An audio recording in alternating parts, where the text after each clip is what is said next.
Hello नमस्कार दोस्तों जी option में आप लोगों का स्वागत है। आज इस कड़ी में हम लोग कवर करेंगे पादप पोषण। पादप पोषण आप लोग कंप्लीट देखिए। इससे पहले बायोलॉजी का जो भी वीडियो है प्लेलिस्ट में अपलोड है, जाके देख लीजिए। प्लेलिस्ट बना दिया गया है, तो जो चैनल पर नया है कृपया सब्सक्राइब कर लीजिए। चलिए आगे बढ़ते हैं। पादप पोषण का पहले थ्योरी देखेंगे, इसके बाद अच्छा ऑब्जेक्टिव होगा। पादप यानी पेड़ पौधे का पोषण कैसे होता है, क्या होता है, ठीक है। चलिए तो बिना देरी के शुरुआत करते हैं। हरे पौधे स्वपोषिक होते हैं। हरे पौधे क्या होते हैं? खुद अपना भोजन बनाते हैं। हरे पौधे स्वपोषी होते हैं, ऑटोट्रोपिक होते हैं, अर्थात ये कार्बनिक पदार्थों भोजन का स्वयं निर्माण करते हैं। पौधों द्वारा जल व खनिज और कार्बनिक पोषक तत्व मृदा से प्राप्त किया जाता है तथा अकार्बनिक तत्व मृदा में खनिजों के रूप में उपस्थित होता है। खनिज के रूप में किसमें? मृदा यानी मिट्टी में खनिज के रूप में उपस्थित होता है। पौधों द्वारा खनिज तत्वों की प्राप्ति और वृद्धि विकास हेतु उनके उपयोग के अध्ययन प्रक्रिया को खनिज पोषण कहते हैं, मिनरल न्यूट्रिशन कहा जाता है, ठीक है। मिनरल न्यूट्रिशन कहा जाता है।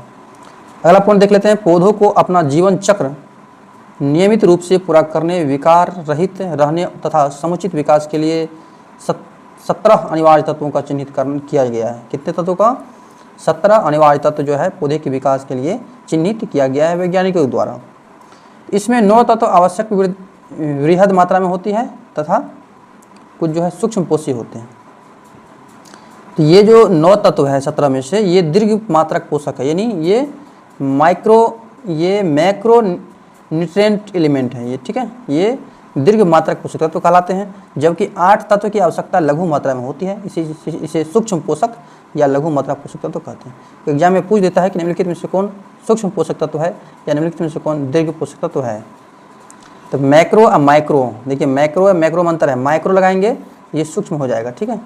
सूक्ष्म पोषक तत्वों की सांद्रता सामान्यतः 1 ppm या उससे कम होती है, जैसे carbon, hydrogen, oxygen, nitrogen, phosphorus, potassium, sulphur, calcium, magnesium. ये दीर्घ मात्रा पोषक तत्व है। ये इसकी आवश्यकता बॉडी में ज़्यादा होती है, यानी पौधे को ज़्यादा होती है।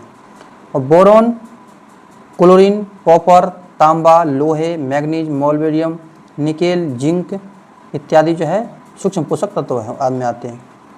अब देखिए आगे देखते हैं। नाइट्रोजन क्लोरोफिल संश्लेषण व प्रोटीन निर्माण के लिए अनिवार्य घटक। नाइट्रोजन का जो है ये क्लोरोफिल जिसमें प्रकाश संश्लेषण की प्रक्रिया होती है, उसमें नाइट्रोजन संश्लेषण एवं प्रोटीन निर्माण के लिए आवश्यक घटक है। इसकी अनुपस्थिति में पत्तियां पहले पुराने हिस्से में पीली होने लगती है। जब इसकी नाइट्रोजन की अनुपस्थिति होती है, नाइट्रोजन की कमी हो जाती है पौधे में, देखिएगा आप लोग कि पेड़ पौधा धीरे धीरे पीला होने लगता है, उसके बाद सूख जाता है और संपूर्ण पौधा बोना कर रह जाता है। अगला पॉइंट देख लेते हैं। जाइलम। जाइलम का क्या कार्य है? जाइलम जो जल का संवहन उत्तक भी कहते हैं, यानी जाइलम से जल जो है पौधे में ऊपर चढ़ता है। इसका प्रमुख कार्य अवशोषित जल और खनिज लवण पौधों के विभिन्न भागों में पहुंचाना है। और यह 4 प्रकार की कोशिकाओं यथा वाहिकाएं, वाहिकाएं, काष्ठ मृदतक और काष्ठ तंतु से निर्मित होते हैं। ये 4 प्रकार से निर्मित होते हैं। अधिकांश अनावृत बीजों एवं बीज रहित संवहनीय पादपों में वाहिकाएं प्रायः अनुपस्थित होते हैं, ठीक है। अधिकांश जो अनावृति एवं बीज रहित संवहनीय पादप में वाहिकाएं प्रायः अनुपस्थित हो रहती है। अगला पॉइंट है फ्लोएम का। फ्लोएम को बास्ट उत्तक भी कहते हैं। फ्लोएम क्या कहते हैं?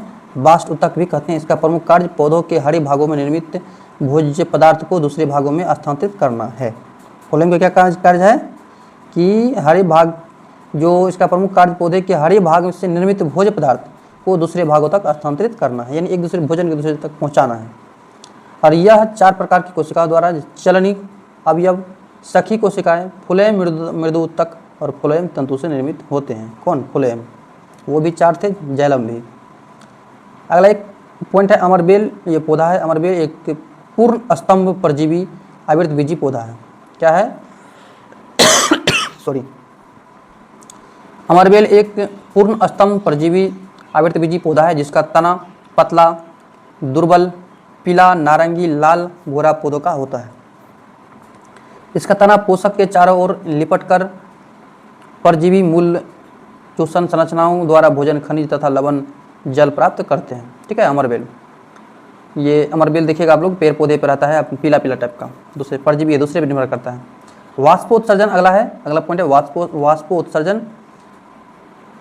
वाष्पोत्सर्जन एक प्रक्रिया है जिसमें पौधों के मुख्यतः रंध्रों के माध्यम से जल वाष्प की हानि शामिल होती है। रंध्र पत्तियों की एपिडर्मिस कोशिकाओं के बीच पाए जाते हैं। इनके द्वारा पौधे वायुमंडल से गैसीय विनिमय तथा वाष्पोत्सर्जन का कार्य करते हैं। स्टोमेटा प्रकाश की उपस्थिति में खुले तथा अंधेरे में बंद होते हैं। यह क्रिया रक्षक कोशिकाओं की टर्जिटिडी घटनाओं या घटने या बढ़ने से नियंत्रित होती है। ठीक है, अगला पॉइंट देख लेते हैं वाष्पोत्सर्जन खिंचाव। वाष्पोत्सर्जन खिंचाव क्या है? सक्शन पुल, जिसमें चूसन बल भी कहा जाता है। इसका उपयोग पानी को जोड़ने से पत्तियों की और ऊपर की दिशा में खींचने के लिए किया जाता है। अगला पॉइंट है फसल लॉन्गिंग विधि। फसल लॉन्गिंग विधि क्या है?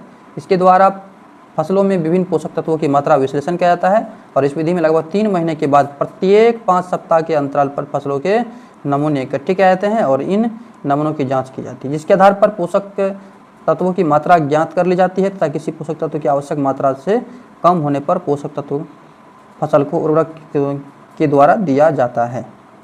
क्लीमेंट ने फसल लैंगिंग के द्वारा फसलों में आवश्यक तत्वों का विश्लेषण किया। किसने किया है? क्लीमेंट ने। ठीक है, चलिए इसमें आप प्रश्न देख लेते हैं, इससे रिवीजन कर लिए प्रश्न, लास्ट तक बने रहिए वीडियो पे। ठीक है, क्वेश्चन नंबर 1 है निम्नलिखित में से कौन सही नहीं है? पूर्ण वृत्तंत पत्ती को तने से जोड़ता है, ये तो सही है। आधार के पास शाखाओं के साथ मोटा और कठोर तना पेड़, ये गलत है, ऑप्शन नंबर बी गलत है। कमजोर तना जो सीधा खड़ा नहीं हो सकता, इसको लता कहते हैं, बिल्कुल राइट है। उपयुक्त में से एक से अधिक, ये गलत है। इसका option number B right answer हो जाएगा। बीपीएससी 68 में पूछा गया क्वेश्चन है। अगला क्वेश्चन है पौधों का तना पौधे के सही हिस्से में भोजन की वितरित करने में तथा डैश में भी मदद करता है, तो इसका ऑप्शन 1 से अधिक हो जाएगा। पौधा का जो तना है भाग है, पौधे के भोजन वितरण करने में और किस में मदद करता है? वो सभी हिस्सों में भोजन के, देखिए पौधों का तना पौधे के सभी हिस्सों में भोजन को जल के साथ वितरित करने तथा भोजन के भंडारण में मदद करता है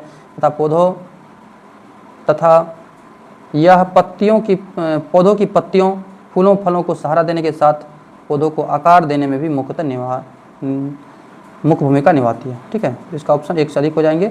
option number A is right answer. ठीक है, भंडारण में, आकार देने में, प्रकाश संश्लेषण में, सब में मदद करता है। अगला क्वेश्चन है जल की अधिकतम मात्रा जिसकी पौधों को आवश्यकता होती है वह उसे अवशोषण किनके निम्न माध्यम से करते हैं? तो ये करते हैं जड़ों के बालों के माध्यम से, जड़ों के बालों के माध्यम से। ठीक है, रूट से है यार। 4 नंबर क्वेश्चन है निम्नलिखित में से कौन सही है? देख लेते हैं। 1 नंबर में है पत्तियों के एपिडर्मिक में दिख रहे छोटे छिद्रों को एस्टोमा कहते हैं। एस्टोमा में रक्षी कोशिकाएं है।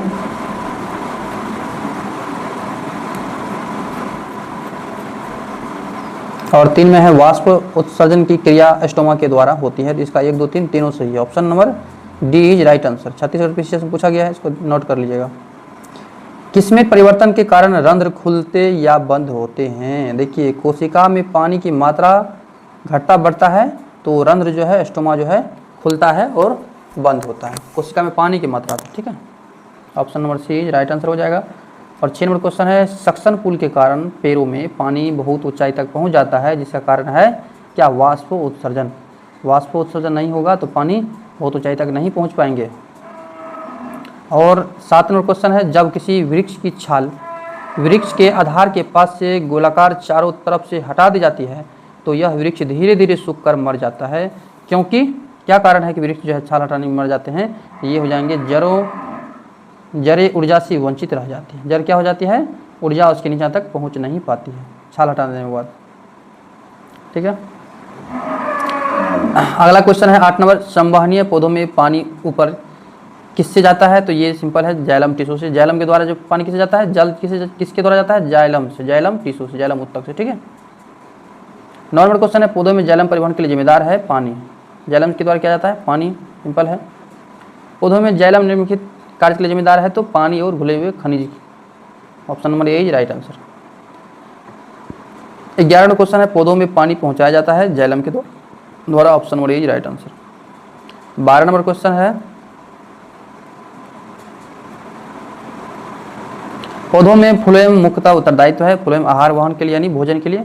फ्लोएम किसके लिए उत्तरदायित्व है? भोजन के लिए, आहार वहन के लिए। और जीवित उत्तक, अगला पॉइंट है जीवित उत्तक उच्च वर्गीय पौधों में जे पोषक वहन कार्य करता है। ये क्या है? पोषक तत्व की जब भी बात करेंगे ये हो जाएंगे आपको क्या? फ्लोएम। क्या हो जाएंगे? फ्लोएम। और अगला 14 नंबर क्वेश्चन है, एक पेड़ के तने में मृदा सतह से 1 मीटर दूरी पर एक कांटी ठोकी जाती है। 2 वर्ष बाद वह कांटी क्या होगा? उसी जगह पर रहेंगे, उसी जगह पर रहेंगे। ठीक है, लसकेगा नहीं। पौधों अपना पोषक तत्व मुख्यतः किससे प्राप्त करते हैं? तो ये पोषक तत्व जो है मृदा से, मिट्टी से प्राप्त करते हैं। थ्योरी में हम लोग देख चुके थे। ठीक है, अगला क्वेश्चन है 16 नंबर, निम्नलिखित में से कौन सा तत्व पौधों के विकास के लिए आवश्यक नहीं है? ये हो जाएंगे सोडियम। सोडियम का नाम नहीं सुनेंगे आप लोगों। 17 पोषक तत्व है, उसमें से सोडियम नहीं है, पोटेशियम है, मैग्नीशियम है, कैल्शियम है। ठीक है, वृहद मात्रा में होता है, एक होता है सूक्ष्म पोषक तत्व। ठीक है, दोनों अलग अलग नोट कर लिख लीजिएगा। पौधों की वृद्धि के लिए संबंध में कौन सा मैक्रोन्यूट्रिएंट है? वही सेम बात है, यानी पोटेशियम। पोटेशियम जो है सूक्ष्म पोषक तत्व है, माइक्रोन्यूट्रिएंट सूक्ष्म पोषक तत्व है। 18 नंबर क्वेश्चन है, निम्नलिखित में से कौन सा तत्व में सूक्ष्म पोषक तत्व नहीं है? तो ये मैग्नीशियम जो है सूक्ष्म पोषक तत्व नहीं है, ये इसका आवश्यकता ज़्यादा पड़ता है। मैग्नीशियम के क्लोरोफिल में रहता है। और ये मैग्नीज, आयरन, कॉपर ये सूक्ष्म पोषक तत्व है। अगला क्वेश्चन है 19 नंबर, निम्नलिखित में से कौन सा पौधे के लिए अनिवार्य सूक्ष्म पोषक तत्व नहीं है? तो ये सोडियम जो है पौधे के लिए अनिवार्य सूक्ष्म पोषक तत्व नहीं है, बाकी सब है। इसका सूक्ष्म पोषक तत्व की संख्या 8 है। ये 8 आप यदि नोट कर लीजिएगा, इसको ध्यान रखिएगा, तो बाकी छांट लीजिएगा अपने। 20 नंबर क्वेश्चन है, कौन सा तत्व सरसों में तेल की मात्रा बढ़ाने में अत्यधिक उपयोगी होते हैं? तो ये हो जाएंगे सल्फर। सल्फर का मात्रा यदि सरसों में दिया जाए, सरसों के पौधे में, तो तेल की मात्रा उसमें बढ़ती है। ठीक है, 21 नंबर क्वेश्चन है, पौधे नाइट्रोजन की किस रूप में ग्रहण करते हैं? तो नाइट्रेट के रूप में। नाइट्रोजन किस रूप में? नाइट्रेट के रूप में। बहुत ही इंपॉर्टेंट क्वेश्चन है, इसको बार बार पूछा जाता है। पौधे किस रूप में नाइट्रोजन ग्रहण करते हैं? नाइट्रेट के रूप में। 22 नंबर है, जिस रूप में पौधे नाइट्रोजन ग्रहण करते हैं? नाइट्रेट के रूप में। ठीक है, पौधे के द्वारा ले जाने वाले नाइट्रोजन नाइट्रेट के रूप में। बस वही क्वेश्चन है। उर्वरक के किस घटक का प्रयोग शीघ्र विकास को प्रोत्साहन करने के लिए किया जाता है? तो ये नाइट्रोजन का। किसका? नाइट्रोजन का। देख लेते हैं अगला क्वेश्चन। 25 नंबर क्वेश्चन है, कौन सा पोषक तत्व दलहनी पादपों में गांठ गठन के लिए आवश्यक है? तो ये है बोरोन। बोरोन गांठ गठन के लिए आवश्यक है। दलहनी फसलों की जड़ों में ग्रंथिका गठन के लिए आवश्यक है। ठीक है, निम्नलिखित में से परजीवी पौधों की पहचान करें। परजीवी जो दूसरे पर निर्भर करता है, तो ये कौन? जब अमरबेल। अमरबेल का जो लत्ती होता है पीला टाइप का, तो दूसरे पेड़ पे रहता है। 27 नंबर क्वेश्चन है, निम्नलिखित में से निम्नलिखित में विचार कीजिए, कसकुट्टा परजीवी आवृतबीजी का एक उदाहरण है। सही है। यह पोषी पौधों की पत्तियों से अपना पोषण प्राप्त करते हैं, तो इसका दूसरा गलत है। कसकुट्टा एक प्रकार की लता है, इसमें अमरबेल भी कहा जाता है। यह परजीवी आवृतबीजी पौधों का एक उदाहरण है, जिसमें पत्तियों और पूर्ण हरिम पूर्णतः अभाव होता है। यह पीले पतले दुबले तने और पूर्ण स्तंभ परजीवी है। इसका तना पोषक चारों ओर लिपिट जाता है तथा स्थान स्थान पर परजीवी मूल शोषण संरचनाएं होती है। 28 में क्वेश्चन है, फसल लॉन्गिंग विधि क्या है? फसल लॉन्गिंग विधि है फसलोत्पादन के लिए पोषक तत्वों की आवश्यकता जानने के लिए पौधों का विश्लेषण। पढ़े थे हम लोग फसल लॉन्गिंग विधि में कि पौधा में किस प्रकार के आवश्यक पोषक तत्व की आवश्यकता है। और इससे आगे कवर करेंगे पादप हार्मोन अगले वीडियो में। बस जल्दी लेंगे आएंगे आप लोग के बीच। जो चैनल पर नए हैं कृपया सब्सक्राइब कर लीजिए। Thanks for watching.